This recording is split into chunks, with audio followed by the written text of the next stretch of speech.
I also did a I did a poll about the burger menu recently. Did you see that? No. Where'd you put that? On LinkedIn? And how did that go? I mean, it's still going, but 52 votes so far. And the question is, which burger team are you, on the left or on the right? And there's a lot of debate. But I think it was in the back of my mind because you said once that we should do a whole episode about the burger menu history or something. So I started looking into it. Oh wow. How about none? Is there a none? You didn't put a none. No, you have to have a burger menu because I just read an article that said that based on a survey in 2021, 71% of mobile apps use the hamburger menu button as their primary navigation option, and 84% of e commerce sites use it as a menu button. Hmm. I come from a Crazy. generation where that was still an unknown icon, so I'm very biased.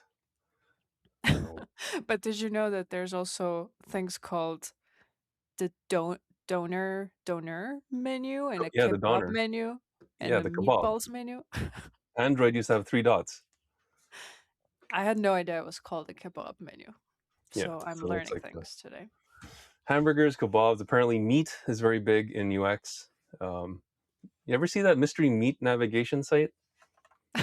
No, what is that? It used to be kind of mystery meat navigation. Hold on. There used to be a site that used to make fun of here web pages that suck, and there used to be a thing called mystery meat navigation where they had navigation. You had no idea what was behind the button. It was very popular in the 2000s. Hmm. Um, and yeah, so that when the kebab came out and the hamburger came out, I was like, what the fuck's behind that button? Uh, so that from a usability perspective, it kind of sucked. But then Android did it, and everyone copied it. So it's one of those. Was it Jameson's law or something? Where when a navigation or method of navigation becomes very popular, everyone gets used to it. So it's like even though it does suck, it stopped sucking. Hmm. Um, anyway, yeah, there used to be a site called Web Pages That Suck, and they talked about it, but that's a long time ago. But how would you decide whether to put the burger on the left or on the right?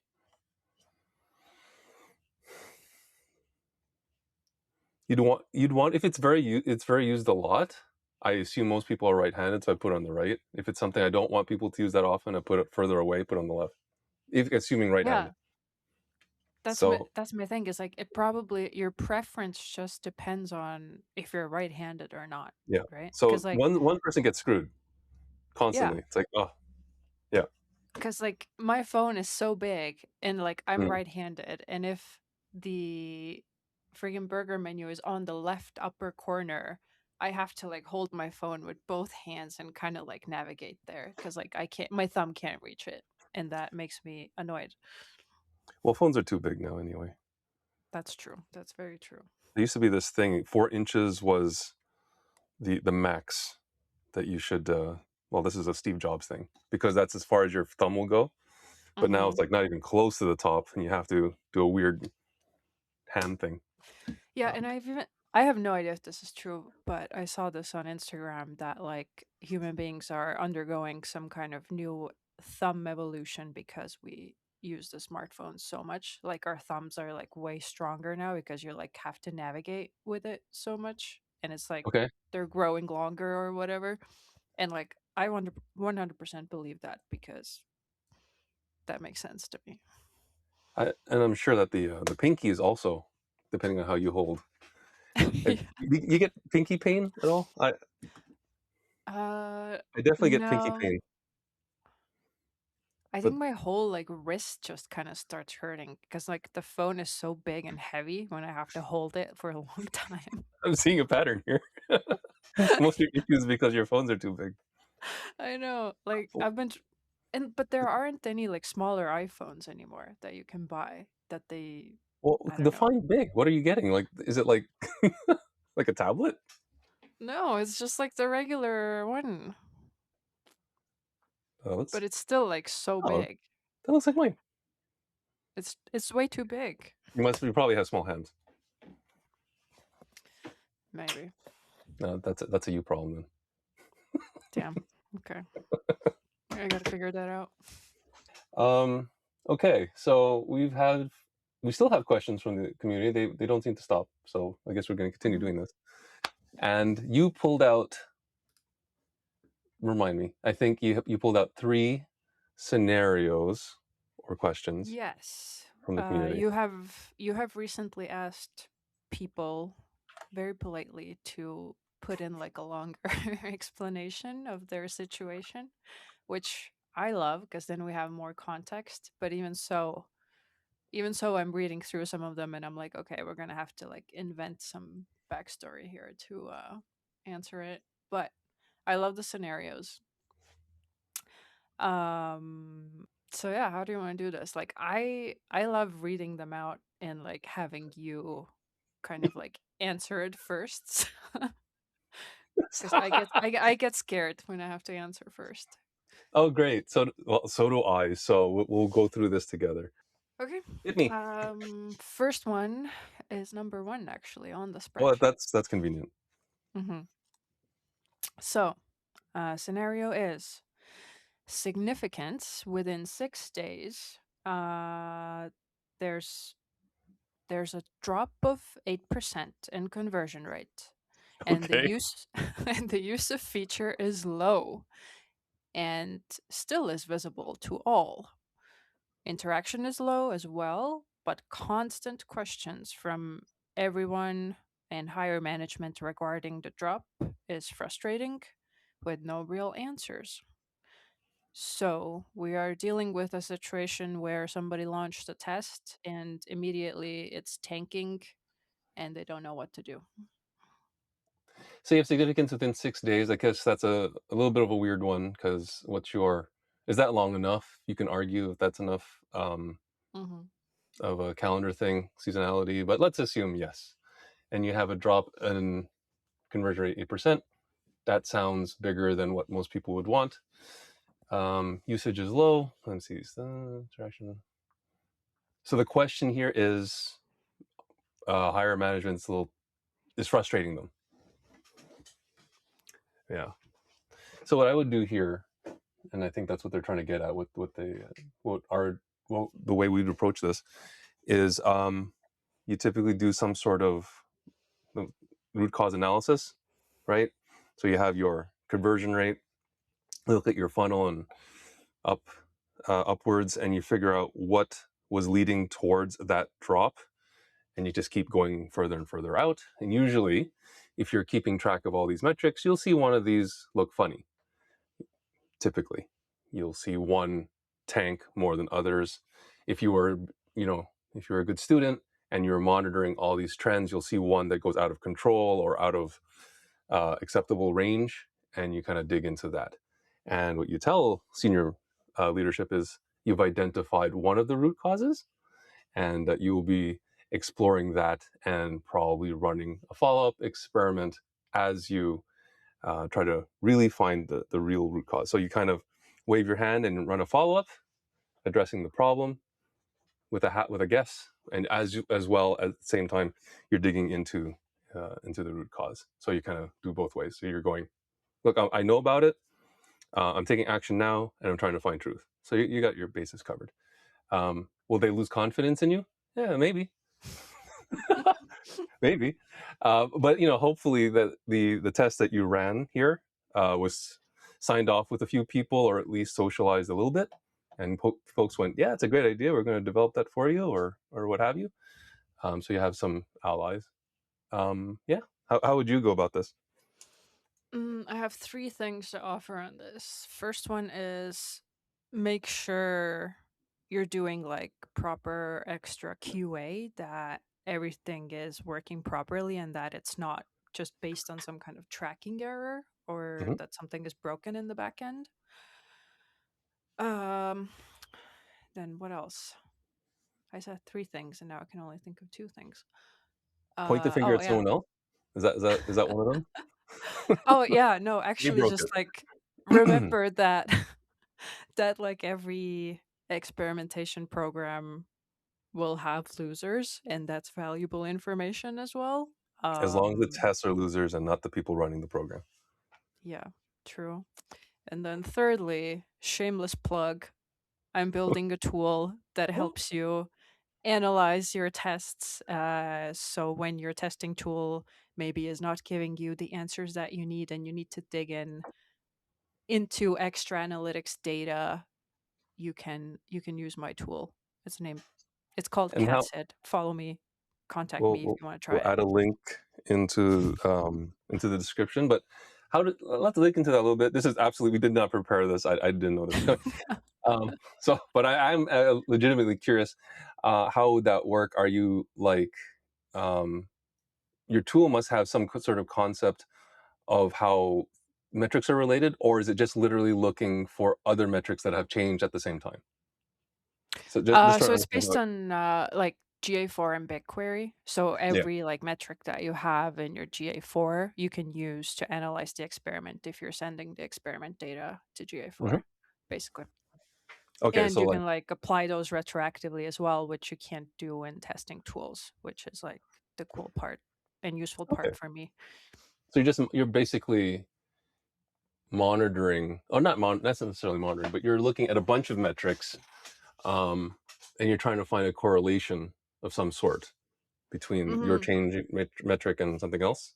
Yeah, and that's like obviously assuming that you have enough sample and whatever, because like, if you don't, then it doesn't make sense to go into like segments and, whatever, Yeah. slice and dice it. But if you do have the data and like you're just seeing a bunch of losses in your testing tool, but you want to see like what other metrics did, Yeah. then the only way to do that in a testing tool is to like implement more tracking and run the test again, right? But if you have stuff set up in your GA4, then it's pretty easy to do like in our tool. Does it only work in GA4? Currently, in BigQuery, so. Okay, well, that's cool. Where I used to work, we built a tool very similar to this. I like to say we, but it's really another team, and they talked to me a lot about it. I test You were a drove it. part of it. Oh, yeah, I guess you could say that. But at the same time, I wasn't hands the keyboard on writing the queries and stuff. Um, yeah, but they did something very similar where you looked at a particular metric, and if it changed, then we had an idea of the of other metrics that fed into that and Mhm. saw whether there were changes in them as well. And we did a probabilistic thing, like, okay, it's probable that this is the one that caused it.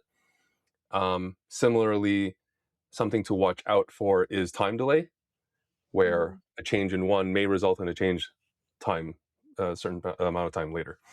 Um, so that's really cool that you productized it, because it's something that we thought, hey, this is a cool idea. It also takes a shit ton of time to run.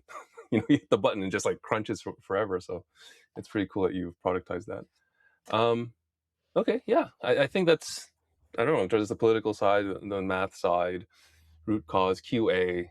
Um, uh, I mean, a lot of people go, there is no problem, you're the problem, and then cause a little bit of a buy some I time there. But don't, maybe that's yeah, not the best route. I mean, it's scary, obviously. Like, if you are in charge of the money and whatever, and then you launch a new feature, and within the first couple of days, there's a massive drop, like, obviously, Yeah, that should raise some alarm bells. Um, and if you see the trend going that way, then probably it's best to like stop it, and yeah. not That's a pretty not big like, drop too, right? yeah. 8%. In 6 days, 8%. That's something meaningful that you've changed. Isn't that a small Hmm. tweak? This is a large Yeah. change. So yeah, I think QA is the best way to look at it, because it's usually that's something weird going on, Hmm. unless you launch something so different that that's Yeah, and expected. And probably from like a psychological perspective also, like other people will stay calmer if you manage to stay calm about it and just kind of be like, yeah, it's just we're looking into it and we're gonna but fix it. And don't be too relaxed though. yeah, but like it won't help if like you panic as well, and then your higher ups will panic even more, know. What do you mean 8? Oh my god, where'd that come from? Oh shit. Hmm. Yeah, it is tough though when you're on top of that, and your goal is to raise. I think it's very useful ahead of time to like start sharing typical win rates. I know there's a little bit of quotation around what win is, but Mm-hmm. it's not going to be 100%. It's not even going to be 50% unless you're early on. That goes without saying. So you should be managing those expectations early that there's going to be iterations. So For sure.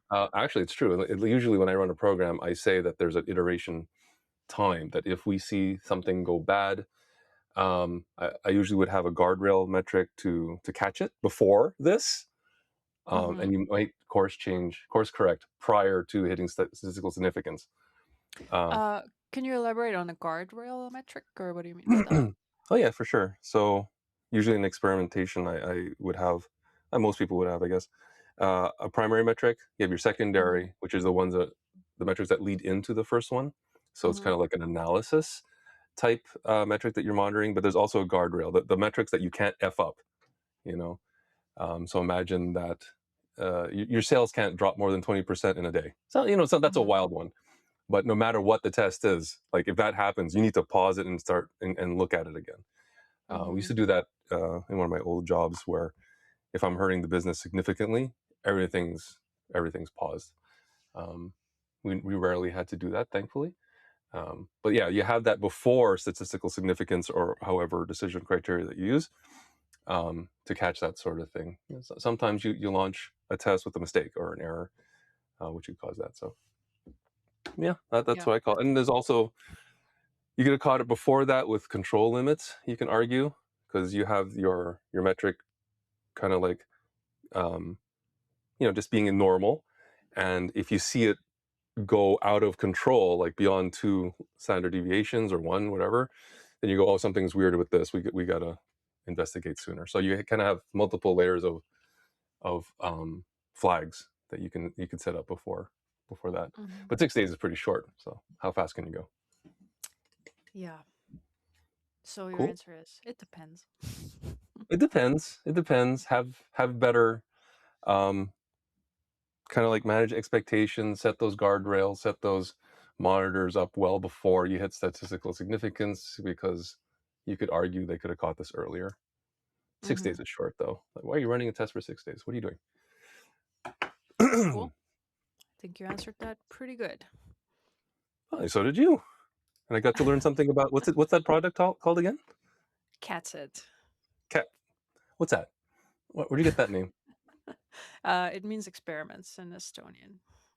Oh, of course. Yeah, yeah, right. I forgot. Yeah. Sorry. Didn't mean to plug so much of my own work. I just No, saw an opportunity and I took it. good for you though. I mean, that's good hustling. Well, nobody's gonna promote my shit for me, so All okay, right. next question. Yes. So somebody says, I'm building a knowledge bank. I have buy-in, but I need to find a format that is one, actually useful for people to make decisions, two, doesn't create a heap more admin, and three, doesn't use an insane amount of tokens. So by Tokens. knowledge bank, I would assume it's like an experimentation knowledge bank, like Yeah. you know, learnings and whatever. Yeah. You could go a million ways from this. I think the good place to start is to understand how people are making decisions at the company based on data. Mm-hmm. Um, have they Yeah, made assess decisions like before? The current current tech place. stack So that's the too. baseline. And this is Yeah, this is accepting the fact that it could be wrong. It yeah. could be off. But you gotta, my opinion, you gotta be status quo, convince people on using the way that they use currently, and then start shifting them over. Heavy admin. I'm sorry, it's going to be heavy admin. I don't know how to get around it, because you're always Um, going to have some sort of field that's new in there. And if you manage in the program, you're going to have to start counting tests, run progress, statistical blah blah. So there's more field, there's more admin. Sucks to be you, and congrats to you. You're running a program, and not burning a lot of tokens. Well, I don't know how many experiments you're running. Like there's, I guess you're using tokens to um, analyze the data potentially. I'm not sure how you're burning so much. Like, how much data is there to look at? Not sure, but I don't think you'd burn too many tokens. It's a pretty I small mean, also like data. let's not forget that it is possible to automate things without AI. Like Yeah, people were doing that years before AI came around, back in so my day, I used to look at the data and write results. I used to. I know you. Okay, I lie about a little bit. I used to have a form, and I used to stick in numbers, and it would kind of spit out the test won, lost, relative, blah blah. I just wrote the same sentences over and over based on the data that I fed it, and then from there I look at it and write my very smart 2 lines. We should run an iteration or something to that effect. So, but yeah, you don't have to use AI necessarily, and I understand it's going to speed things up, but um, yeah, to try manual at first. What's Mhm. your experience here? Yeah, the whole doesn't create a heap more admin, like, I totally agree with you that I don't think there's any way around that because, like, if you're moving from one system to another with a group of very different people, uh, it's gonna be admin, like, no Yeah, matter what you do or what type of tool you use, but yeah, probably just, like, assess, like, what types of tools these people are used to using, like, how they manage this process, like, being agency side mostly, that's kind of the approach we take where or that I've seen, like, other consultants and agencies, like, sort of shoot themselves in the foot with is they go in and they try to force their own process, like, yeah, onto an organization, um because your process might be good, it might be very good, but if you're just like one person trying to force it onto a group that is used to doing things in a very different way, then it won't work out and people will get very frustrated. So yeah, like identify the main sort of stakeholders that need to like use the system, what works for them, include them in the process of building this new system. Don't build it in isolation. and Do a document that lot. they were involved. Yeah, yeah, document all of your steps so that there is some kind of paper trail that people can like look up if they don't know what to do. Not that Um I know what it's like to have people agree and then disagree later. yeah. That's a great idea. Why'd you do this? What's the other thing? Oh, the other thing that you have to contend with is that different testing tools sometimes have their own organizational planning doohickey in there, and they may or may not play Yeah. nicely with the rest of your world. Um, yeah, but the overhead is for sure. Last place, 2 places ago. Sorry, I launched in Confluence first because Mhm. it's what I had, and I migrated to a different tool and another tool. Like I migrated 4 times over 4 years. So I I really feel the pain of moving these sort of things. And you can't get away from it. I've tried to remove a lot of the overhead. You can't get around it. There's certain things that you just can't escape, and people have to get used to where to look. They have to get used to what to enter in terms of forms, and that's just part of the job of socializing it. Yeah, my favorite trope of this like area or problem is when like somebody puts so much work and effort into creating like this new tool or migrating into a new tool that it gets so complicated that people like go Hmm. back into spreadsheets Yeah, because they like can't figure it out. And it happens like way more often than you would think. Like yeah, companies invest like a shit ton of money and effort into like, oh, let's now all use Confluence or, whatever other tool yeah, insert here. And then everybody is still doing their calculations in their personal yep. spreadsheets somewhere. Or they'll ask for your intake form doesn't have this and doesn't have that and doesn't Hmm. have, and then no one then ends up being that no one fills it out. Um, Hmm. so you get burned both ways. Yeah, and even not even like stuff that needs to be calculated. Like I've seen like a multi-million dollar company like still run their product roadmap in like an Excel sheet. So because Hmm. they like couldn't agree on like which tool to use or how to use it. Yeah, it's whatever gets the work done, I suppose, and you just have to flex. Hmm. What's your favorite tool? I'm gonna put you on the spot. We primarily use a Airtable. Oh, we hear a lot. I hear a lot Airtable.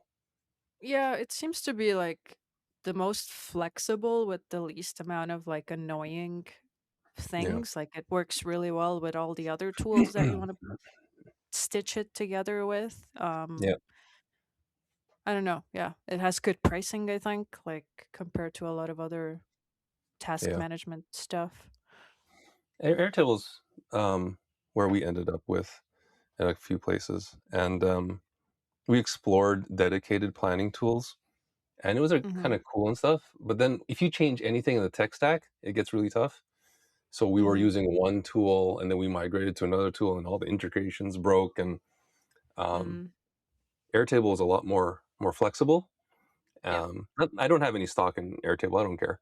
It's just that it's very simple, and you're able to build all the things you need to I make it think work. it's literally also because it's like the closest one to an Excel sheet, like a productized Excel sheet, right? And that's what people are used to and like Yeah, I've actually tried to um, build this in Google Sheets, and I can never Mhm. get it to work the way that Airtable does. So Yeah, for it's sure. kind of beyond an Excel. It does something a little better, like it has databases and what have you. It's just like one step higher than Excel. Yeah. Though I'm pretty Mhm. sure Microsoft has something that I'm sure they have a database solution that's similar No, to this. let's not get into Microsoft But tools I'm in just saying, organization. like I'm not a huge fan of their stuff. I'm not sponsored by them in any Okay, it's a good thing to mention. way. Oh, this one. So the scenario question says basically how to enable technical specialists, meaning developers and designers, to work better with non-technical CRO specialists to reduce bottlenecks. I Oh don't know dear. if I would like call CRO specialists non-technical people. We're maybe like the most technical marketing people out there, but That's a tough one. Is it that I guess I want to pick that apart a little bit because it's hard to attack it without understanding the root cause. Where I think it's more of a communication issue between what a technical resource wants and what the non-technical resource needs, and how hmm do these two communicate to each other. Um, or is it just tool usage, which is you can do a little bit of a walkthrough on the documentation and stuff, but just understanding what to test.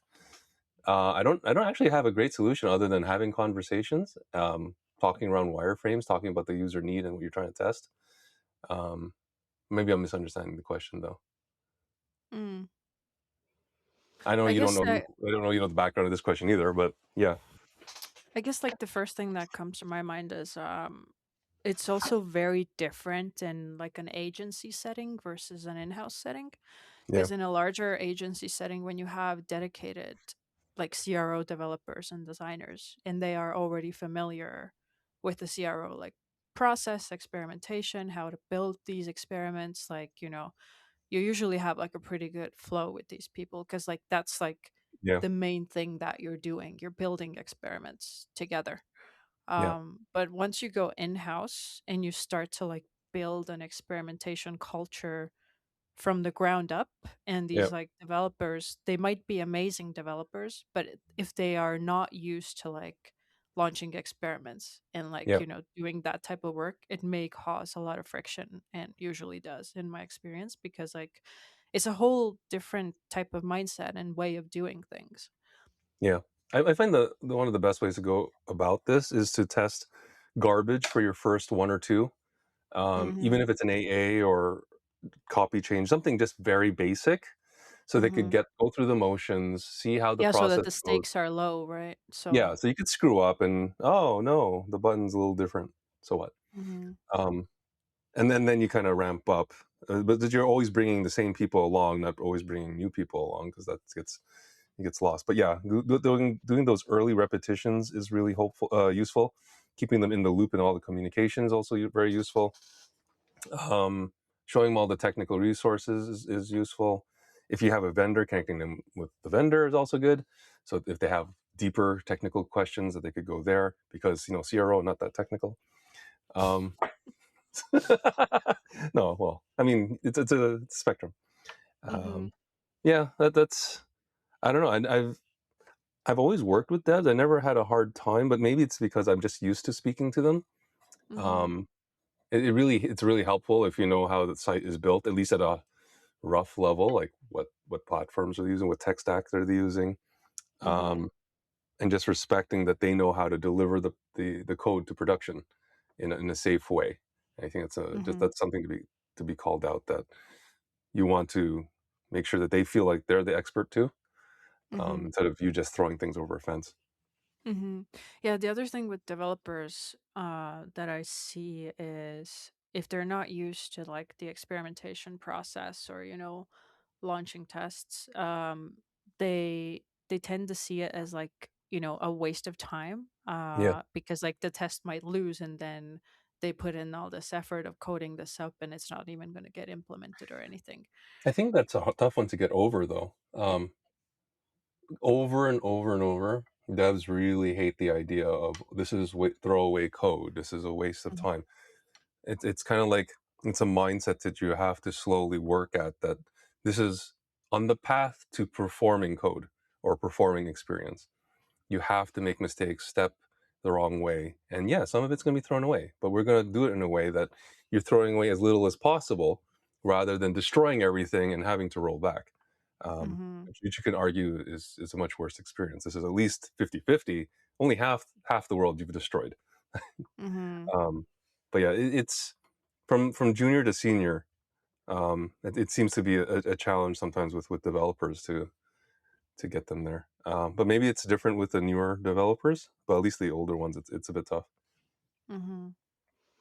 Yeah, and I mean, like as a CRO, or the person that has to come up with the wireframes and the test ideas as well. Like that's also frustrating when you Yeah, go through the motions and you put in all the work and then it's like your test loses and you feel like, oh, okay, like I did all this work for nothing. But yeah, I think it's it's about worse for the designers. yeah, I was gonna say, like, with designers, especially if the designer is really good, it's hard to contain them in the frame of the test because, like, they Yeah, want the design to be perfect and they always want to do more and more. And you're just like, no, it doesn't have to be perfect. We're just testing like this feature on this page yeah. right now. Like, you don't have It's to, an like, incomplete do more. experience. Yeah, It's totally. incomplete. What about this area and this area? And it Hmm. would make them believe that there's more. Yes. Yeah, You are correct. But we are testing this particular hypothesis, and we're going to go in and get out, and then we'll build it out if it's worth it. But we need that data point first. totally. Well, that's it for this episode. We're going to pick up in the next episode with more questions from the audience. Yeah, thanks. Thanks for being here. Thank you. That's my outro. I like it.